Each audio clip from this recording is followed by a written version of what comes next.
My name is Melanie Muir. I am a contemporary jewellery artist. I work with polymer and I'm based in Nairn, right on the Moray Firth in the northeast Highlands.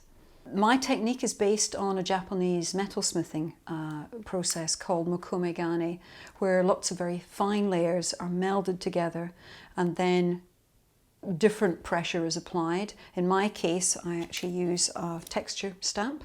I have my own drawings based on organic patterns and forms, very much inspired by the landscape around me.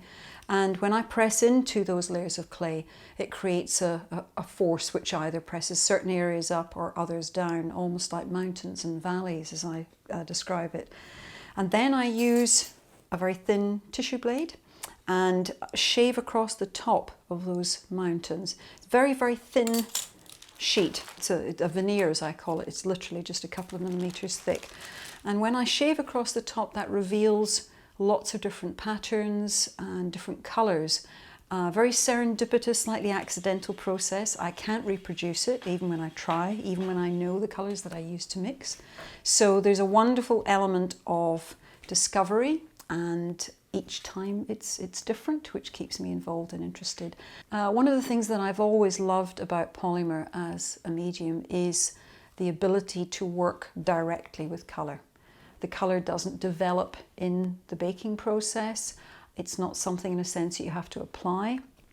I can actually pick up a particular shade of red or a particular shade of yellow and mix different amounts of the clay together to come up with the orange that I have in my mind's eye.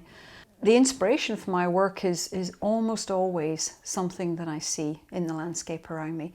That can be on a large scale, the outline of a range of mountains on sky when I'm over on the west coast, or it can be at the micro scale where it's a particular very zingy bright orange or a chartreuse colour in lichen on a stone, which is just literally in front of me down on the beach here in Nairn.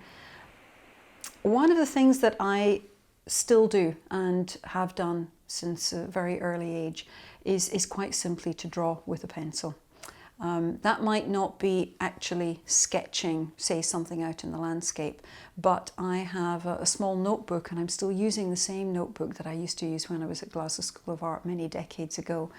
And those are so important to me in terms of my sources or ideas or just planning pieces, that when I'm travelling overseas to teach or to exhibit, I literally carry it with me like a valuable. I would never put it into a suitcase because I would never want to lose that, as it's such a valuable resource. I've spent many, many weeks working very, very hard on a collection of statement necklaces, is the way that I look at them. There are 9 in the series, every single one of them really very different. I like to think of them as a family. They have an interconnectedness, but each one has its own individual personality. And the idea behind them, again, it was something very simple in the landscape. I call the pieces my Shards Collection because I found a piece of antique printed pottery on the beach, which, different to some of the other inspiration, had very almost sort of harder geometric edges. And that led me in the direction of shapes with angles, whereas before I had worked with much rounder shapes in my work. And that idea of pattern against a plain background, because of course the pottery piece was against the white sand of the beach. And it was a small tiny kernel of an idea. Then it was developing that series and also making sure that each piece did have that own very individual, either because of personality, either because of the colour or because of the form or the way that I'd combine patterns.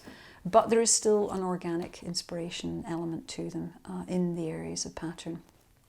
And I think I've probably been bolder with the areas of plain colour in this particular series, and lots of interesting engineering to make them very flexible and light and comfortable to wear, even though they look bigger in scale.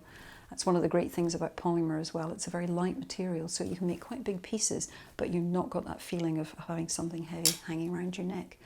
And lots of hidden magnetic clasps as well, so that they're easy to put on and take off.